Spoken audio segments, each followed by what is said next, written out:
Greetings, programs. This is Wretch. Welcome back to Rosewater. Or should we call it Project Rosewater?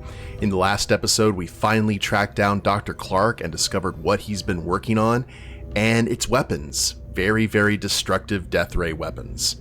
Now, he is here because of General Laporte, and it seems like the General has gone rogue and is doing this on the side, and we're trying to convince Clark that he needs to go ahead and drop this and we need to get out of here. So, we kind of got his assistant in trouble with a little bit of creatively placed fruit. So, I'm wondering what we do next here. Can we go into the voltage room? I don't think I'm allowed in there. At least, not while there's someone watching. Oh. Wait, can we have Phil? Can't think of anything to ask. Ah. Alright, well, let's...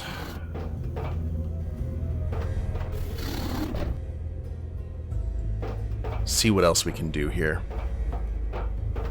I've got nothing to ask him.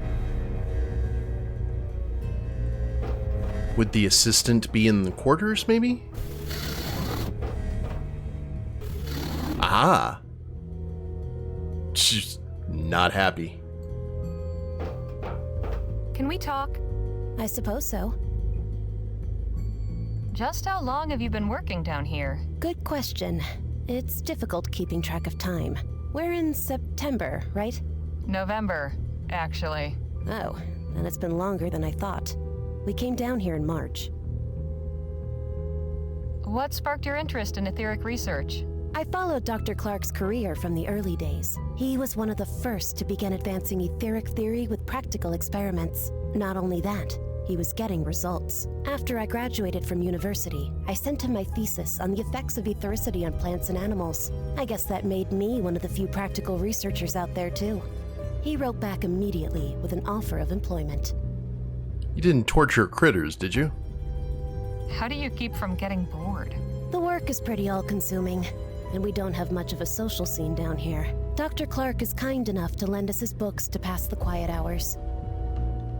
Do you know who built this place? I suppose this is an old army base, but Clark's had it fitted with some really state-of-the-art equipment. We're lucky to be so well-resourced. I was blown away by that demonstration. Figuratively speaking, of course. Ha. We've been working on it non-stop, but there are a lot of kinks to work out before it'll be field-ready. For instance, we still can't get more than one shot out of each power cell. I suppose in an actual battlefield situation, you'd need to carry around a lot of cells and reload for every shot, like cannonballs. But the power cells are still very difficult to construct, so we only have a few prototypes. We have to recharge them constantly. How long does it normally take to charge one of the power cells? Around 6 hours. Wow. Yowza. Wow is right. Joshua hooked one up to the etheric generator and discovered that it charged instantly. But Dr. Clark wasn't happy about it. Why not? He said it made the power cell unstable. But we didn't have to wait all day for the next trial, and Joshua was even able to get 2 shots out of that one. The overcharge effect is certainly something we should investigate later. What was that about a faster way to charge the power cells? Joshua figured out that hooking the power cell To the big etheric generator. with Dr. Clark. Gotcha. Between you and me, doesn't it concern you that ethericity is being weaponized? Not at all. It's a powerful energy source, and this is one of many practical applications. Sure, but isn't it better to use it for less destructive purposes? We live in a dangerous world, and these are uncertain times. Other nations probably have their own etheric weaponry development programs underway. If we didn't pursue this research, we'd be falling behind. A new weapon is most useful as a deterrent. Having it in your back pocket means everyone else thinks twice before firing on you. I know Dr. Clark's had some moral reservations about the military applications of ethericity, but he's a professional through and through. I just realized I recognized that voice. So, what's working with Dr. Clark like? He's a brilliant man. I learn something new from him every day. He seems short-tempered. Well, yes, but that's just the genius mind, isn't it? No room left over for navigating social niceties. It doesn't seem as bad as like other geniuses I've seen in point-and-click adventure games. Can you tell me anything about General Laporte? Not really. I know he's the one overseeing this project, but I've never had the opportunity to speak with him. I appreciate the chat. It's nice to have someone new to talk to. And do you know who opened my closet? The box is full of odds and ends. Some sewing and personal grooming supplies. Okay. Maybe we go talk to Clark again. And if that doesn't work, then we'll talk to Phil and Danny and see if they have any advice on the situation.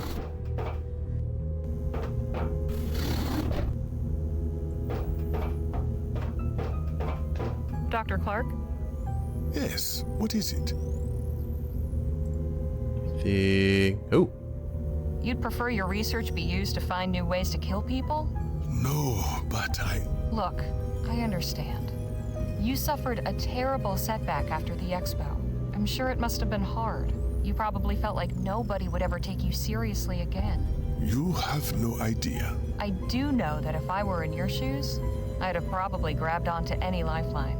But I can tell your heart's not really in it, especially knowing what it is you're building. Yes, well...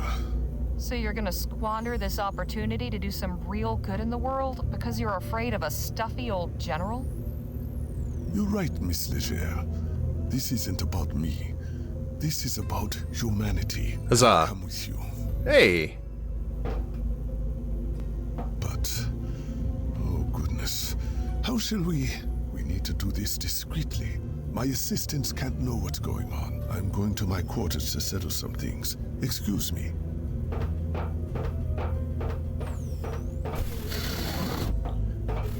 And while... The revolution could use someone with your persuasive skills. Too bad my Spanish is lousy. Can we grab the gun? So this is Project Rosewater. No one's looking right now. Oh. Yes, please. Let's hope nobody notices this is missing. And that there's no security. Okay, no alarms. And we saw...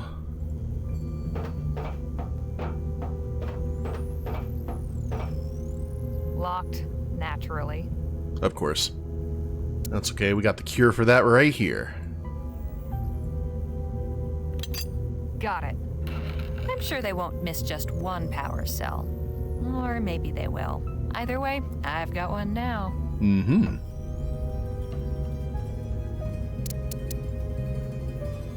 A power cell for an etheric pistol. It's out of power. I need to charge it somehow. And we got that info as well. Can we...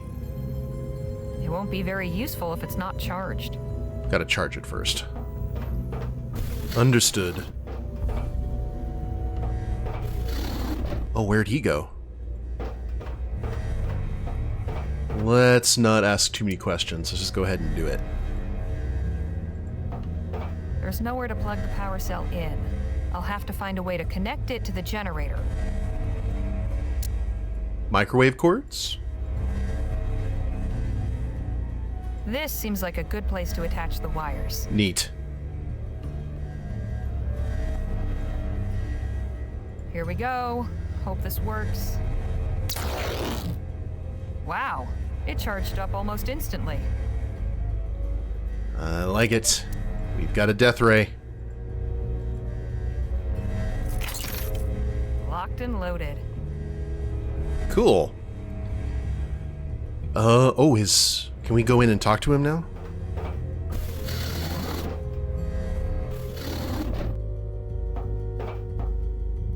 Ah, hello. I'm just leaving a note for my assistants. Explaining why you're giving them the slip? I feel I owe it to them. That is one messy desk. What is it they say about desks and minds? A toolbox. Naturally, Clark would be a tinkerer. That goes without saying. Might I borrow your screwdriver, Dr. Clark? By all means. What do we need upstairs probably for the elevator. Okay, that makes sense. At least there's plenty of books down here. It's Leonardo and friends. Who are those busts of? Galileo, Copernicus, Da Vinci. 3 great men who changed the world as we know it. Hoping to add your likeness to the collection someday? Well, I wouldn't be opposed, if I'd earned it, of course. That hair would make for an amazing statue. A ferrotype of a desert landscape. It's a ferrotype of Clark's old lab near Rosewater. Yeah, probably has more attachment to places than people. Dr. Clark? Yes, what is it? So how do we make our escape without alerting your assistants? First things first. We need to call the elevator so we have a way out. But we also need to find a way to disable the communications relay. Otherwise, the alarm will be raised and they'll catch us in no time. So how can we call the elevator? Good question. It requires a 4-digit code. To my knowledge, the only people who know it are General Laporte and the guard upstairs. Crap. Bad I didn't think to ask what it was before getting rid of him. Without that code, we are stuck. I'll figure something out. Could you explain this communications relay thing? Of course, next to the elevator, there's a device we can use to contact the person standing guard upstairs. It's mainly for emergency use. If the guard doesn't respond after a time, the wires relay the signal to Laporte's office. So we need to disable it to keep Laporte from suspecting anything. Precisely. Something I've been wondering about. When we first started looking for you, the idea was floated, let's say, that you had a stash somewhere of cash left over from investments in your research that had to be concealed once the work became illegal. Is there any truth to that notion? You're asking me to tell you if I have a secret hidden fortune. Well, I don't expect you to tell me where or hand it over or anything. I'm just burning to know if there was really anything to the rumor at all, or if it was all just dust and fairy tales. What do you think? It reminds me of Jake.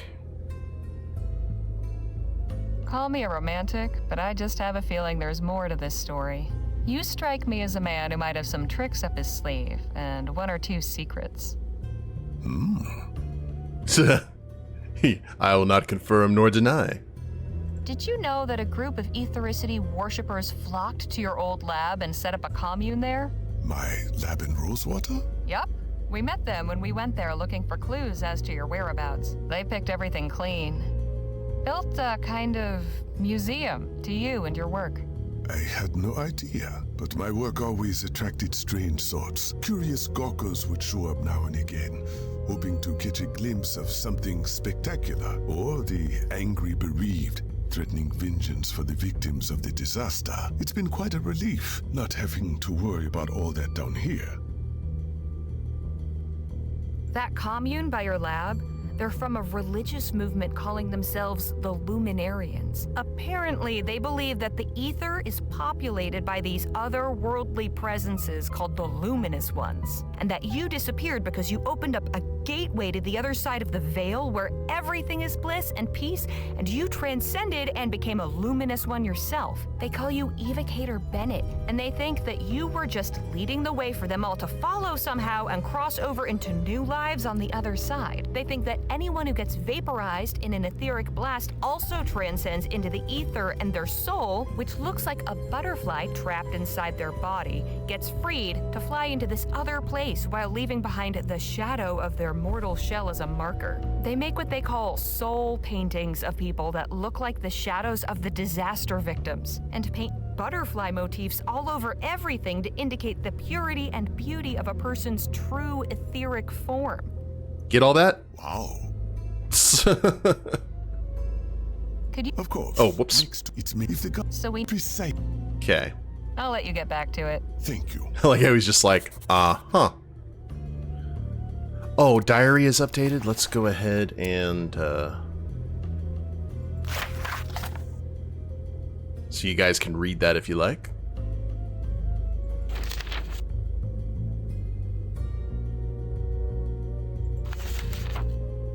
Oh, there he is. Okay. The end is in sight, really now. It has been a pretty epic journey so far. Are they just hanging out in here? Oh, yep, it's nap time. Well, we will not disturb them. At least not now. Let's head up and see if we can figure this out. So, screwdriver.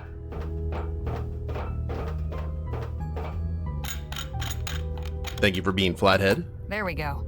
Because Phil's right there. Oh. Interesting. This metal plate has several contact points. Do we... Well, how about that? Ah! Cool. It's not that one. So we just gotta make the right things fit.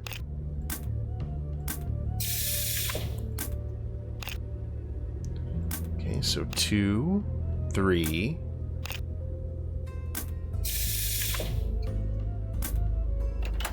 Two, 3, 5.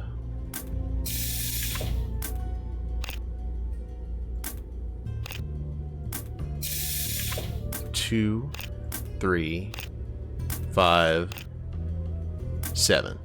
Oh, whoops. 2, 3, 5, 8. Pardon me. 2, 3, 5, 8. Check. Guess that wasn't the right code.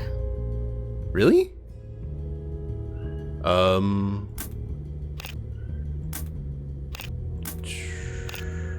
Then maybe it's a specific... Guess that wasn't the right code. Okay. 3, 2, 8, 5? Guess that wasn't the right code. Damn. There must be a way to figure out which buttons to press. The configuration of the piston seems to be the key. Haven't I seen something like this recently? Let's 5, 2. Oh, 1, 2. Okay, hold on. That might be it. 1, 2. Well. There. That was it. Okay, cool. I figured out the code. The elevator's ready to be called. Excelente. Let us make our escape. Not just yet. I need to take care of the communications relay. The what? That contraption on the wall there. Clark said we need to disable it before we leave. So how do we disable it? I don't see any screws, and stabbing it won't help. I mean, we've got something much better than a stab. I don't want to... Oh, we're gonna... Stand back. I'm taking this thing out. Yes, we are. Okay. I don't want to use our ammo like that, though. Whoa! Híjole! I thought the plan was to do this discreetly. Desperate times and all that. Now come on, let's get out of here. You're taking the prototype, I see. Wait, where did you get a charged power cell? We only charged one up, and we used it in the demonstration. I hooked this one up to the etheric generator. You what? That's incredibly dangerous. That kind of unfiltered surge would leave the power cell completely unstable. Unless it's discharged within the next, 20 minutes. It will explode. Oh, we'll have to worry about that later. Yeah. Let's get back topside before your assistants figure out what's going on. If that power cell starts glowing white, you had better let me know quick. Gonna be a nice, cool elevator ride with no problems. After you, Doctor. Time to get a breath of fresh air, Doc. Elevator go up. Uh-oh. Well, that's unpleasant. Hold it right there. Shouldn't you be cowering under your bed? Shut up. Hand over your weapons and come with us. There's someone wants to see you. Probably the good general. Yep. Taking some air, Dr. Clark? Kindly stand over there if you would. You three, up against the wall. Oh, that's not good. She had this funny pistol on her. Ah, there it is. Can't let this fall into the wrong hands, can we?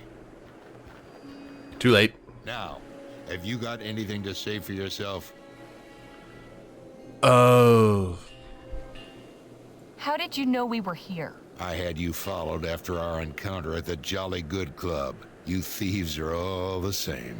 We are not thieves. No? You raided my supply wagon, broke into my private room, took my key card from my safe, and stole my etheric pistol. If you're not thieves, you should consider taking it up. You're naturals. Oh. We had no idea the wagon was yours. We were only trying to help the Otham right a wrong done to them. Friends to the savages, how noble. It's clear to me you've no idea what you've stepped into. So, who put you up to this? Gentleman Jake. To start, yeah? It was Gentleman Jake. He was leading us on a search supposedly for Clark's lost fortune. Lost fortune? Curious. Though I'd be rather shocked if he came up with that all on his own. We've chatted long enough. General, what are you doing? Conducting my own test, Doctor. Well, that's not Trying good. to see if your prototype really works. Not so fast, Laporte. I would strongly advise you not to fire that pistol. And just who in blazes are you? Timothy King, representing D.W. Shaw and Vespuccia Petrol. Why have you come to this little summit? Miss Legere and her companions were charged with delivering Dr. Clark to my employer. They are the company's responsibility. I have to insist you stop interfering with our agents and let them go. You can't be serious. I am. Boys, take care of this louse. Oh. Stand down, pendejo! Lieutenant General! Well, we've got all kinds coming out of the woodwork tonight. And who might you be? Lieutenant General Marisol de la Vega. You must be General Laporte. Seems you new Spanish revolutionaries are much cleverer than I was led to believe. Cabron. General Marquez assigned me to trace the suspicious shipments of Aurum passing through Fort Beaumont. The trail led here. A bully for you. Perhaps if you attended more to affairs in your own country, you rebels could accomplish more than mounting the occasional irritating riot for Spain to put down. But instead, here you are irritating me. I'm good. gonna put a bullet in your head, Laporte. Do so, and you'll receive one in kind. That goes for Mr. King as well. It would seem we have reached an impasse. Oh. Not quite. Hey, Jake. Jake? I knew he'd be back. Mr. Ackerman, I presume? That's right. And you are? General William Laporte. Well, now we're acquainted, we can get to business. Harley, can you and the others step aside, please? What are you doing, Jake? What I should have done back at the wagon. Now move. It's a redemption arc. General Laporte, I challenge you to a gentleman's duel. Oh, please. Is the sad old washed-up cowboy that desperate for one last chance at glory? No, he's looking for one last chance to do right by his friends. Now draw. Draw. Jake, you don't have to do this. Afraid I do, Miss Legere. 3, 2, 1.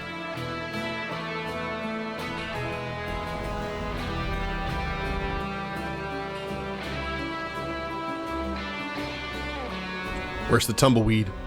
Oh, it's glowing white. It's gonna backfire on him, isn't it?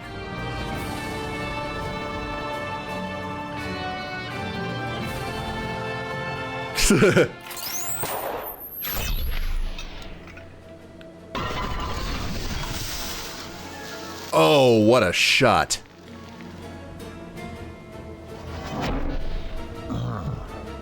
Aw.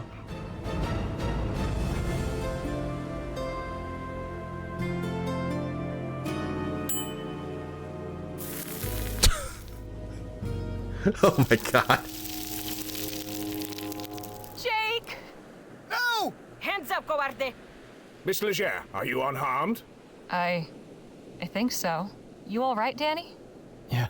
I can't believe Went out like a hero, though. deep down you were a hero after all. Yeah.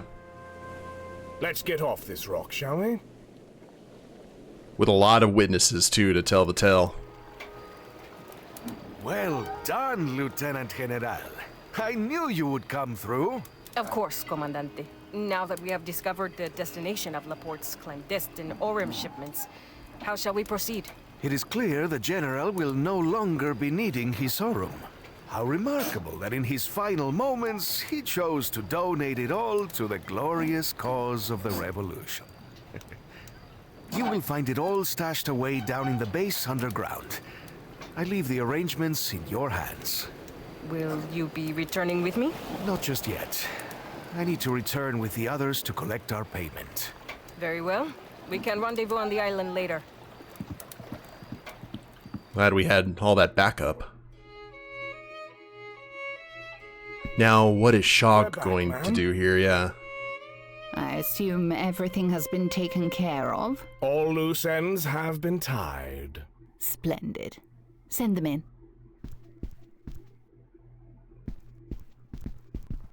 You've no idea how pleased I am at your success. It's good to finally make your acquaintance, Doctor. I am D.W. Shaw. The pleasure is all mine, madame. We have much to discuss. First, I must conclude my business with Miss Leger and her companions. Of course. You've been through a great deal. I cannot thank you enough. We were almost killed, you know. I imagined it would be a dangerous undertaking. Yet here you stand before me. I won't keep you any longer. Here is your payment. Mr. Ackerman was promised 25,000, but considering all your trouble, I've increased it to 27. I'm sure you'll find it easier to divide. Neat. Thank you, Mrs. Shaw. Pleasure doing business with you. Before you go, I made some inquiries and learned a few rather compelling things about General Laporte. I could share the information if you like.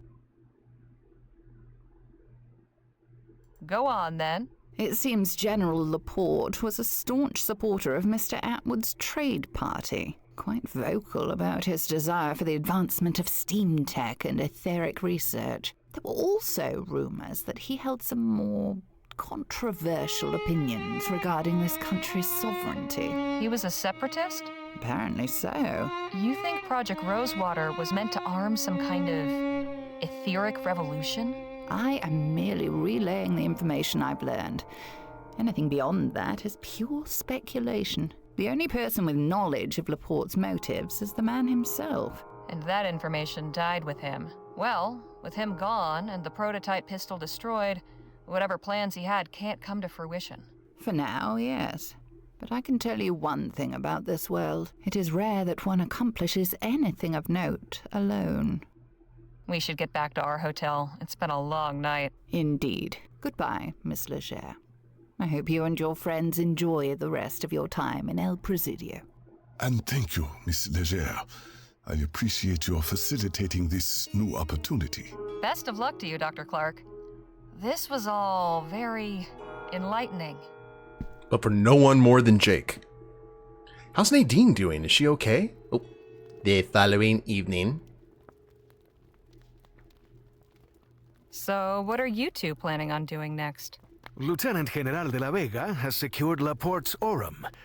That, along with his money, will go quite a long way to funding the revolution. We will have no trouble procuring arms now our coffers are nearly bursting. What about you, Danny? I'm not really sure. Suppose it wouldn't be such a bad idea to visit my folks.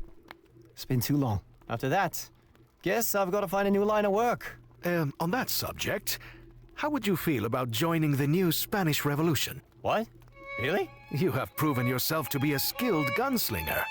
We could use someone with your talents. I don't know. I'm not really the fighting type. I beg to differ. You are one of the strongest men I have ever encountered. It would be an honor to fight alongside you. What do you say, compadre? All right. I'll do it. Excelente! And what about you, Harley? Suppose I'll head back to Rosewater. I've got an article to write after all. So, this is where we bid each other farewell, eh? This is where we part ways, for now. But you know where to find me. And you can be damn sure I'll write back. I'll see you both around. It was a real pleasure traveling with you. Hasta luego. So long. Yeah, but we're missing our wounded friend. Sometime later. Oh, we're back. I'm back. Well, look what the cat dragged in. Did I miss anything while I was gone? Let's see. There was a dust devil by the saloon that nearly knocked Sheriff Gamble's hat off. Front page news, then. Seriously, though, I spoke with the leader of the Autumn. She gave me some good stuff. The article runs next week. What of your great adventure? Concluded now. But I've got plenty of material for an article. Maybe even 5. Then you'd best get to it. Better to jot everything down while it's still fresh. Right you are, boss. We kind of stopped a American Revolution in this alternate timeline. They say the end of every journey marks the beginning of another. If there's any truth to that, this writer hopes the next one is decidedly duller. My companions and I set out from Rosewater and traveled across the Vespuccian frontier, encountering bandits, rebels, visionaries, eccentrics, and many more friends and foes. We were led to believe that our quest was for Dr. Bennett Clark's missing fortune, but as it turned out, we were on the trail of the very man himself. The following is an account of that journey, with no detail spared, no fact left unrelated. Please tell me we get some more. And so at the journey's end, you may ask yourself, dear reader, what of the main players in this saga? Danny joined Phil's revolution and accompanied him back south. The two of them have led a successful campaign, driving back the Spanish army and claiming large stretches of territory as safe havens for the people of New Spain. Huzzah! The fight is far from over, but the spirit of the revolution is stronger than ever. Nadine Redbird has written to tell me she has fully recovered from her wounds. Good. On the process of obtaining her medical license.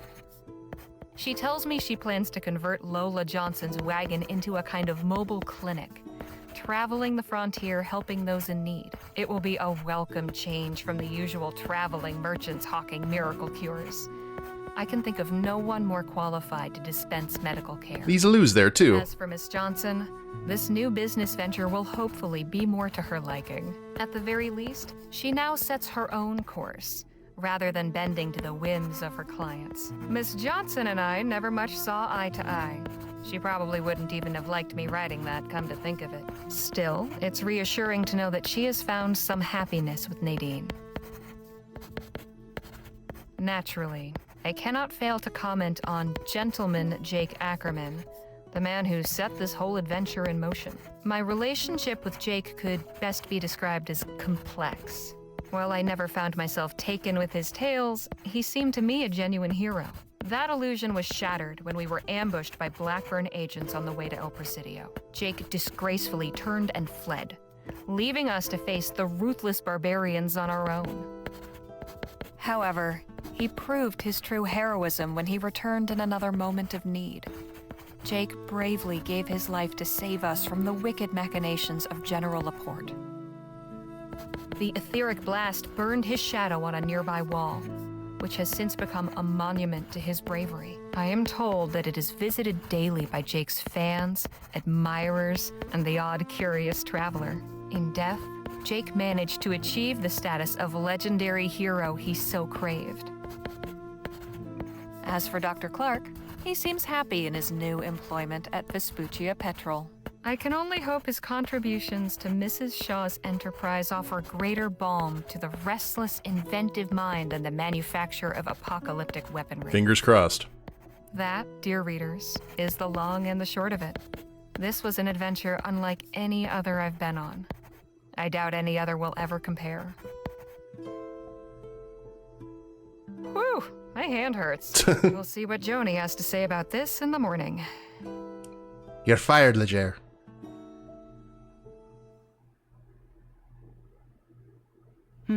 Well, what do you think? You want my honest opinion?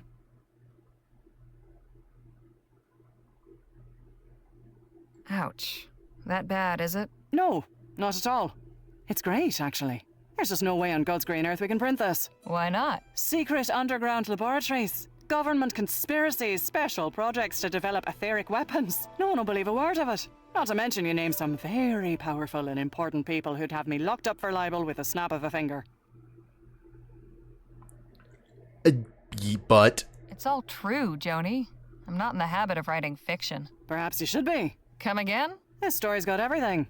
Adventure, mad scientists, conspiracies, betrayals. Folk would pay through the nose to read this. If it were a novel. Novel? Sure. All you have to do is change the names, do a little narrative restructuring. You can even say it's based on actual events. That way we're off the hook if anyone's feathers get ruffled. What do you think? A whole book, huh? Trust me, I have a nose for these things. This one smells like a hit. You're sitting on a pile of aurum. All right. I'll do it. Excellent. Now all we need's a title. That's your job, isn't it? Suppose it is. It needs to be something catchy. Something simple yet evocative. Something like... Bam. Complete the game. A tale of adventure and camaraderie on the western frontier by Harley Leger, based on actual events. Oh, that's a great ending. Well done, Francisco.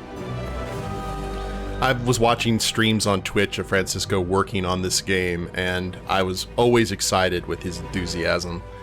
And him and, you know, the composer and all the voice actors just did such a great job. Good job to Jess for the diary entries too. I love it when like these small crews come together and make something that is just so awesome. Really enjoyed this game. Not what I expected to. I thought it was going to be kind of a normal romp going from one area of Rosewater to the other. But the fact that they were able to turn this into like a Lord of the Rings style adventure across the country was pretty awesome. And from how I understand, there's a lot of random things that can happen and relationships can change based on what happens. So I'm not exactly sure how, but the only thing that I do know is that someone else can get injured other than Nadine during the shootout. But I really enjoyed that. That was really good. I hope you guys did too. Roger Clark. Wow. Oh, and there's Ivy. Good stuff. Well, we're going to go ahead and let Phil sing. And I just want to thank you all very much for watching. Love my point-and-click adventure games. Can't wait to see what's next for Francisco and Grundislav. And just thank you guys. Appreciate you. But if you guys like the episode and like the series, please leave a like down below. Subscribe to the channel. Leave a comment. That'd be a big help. I will see you in the next series. Later days, everyone.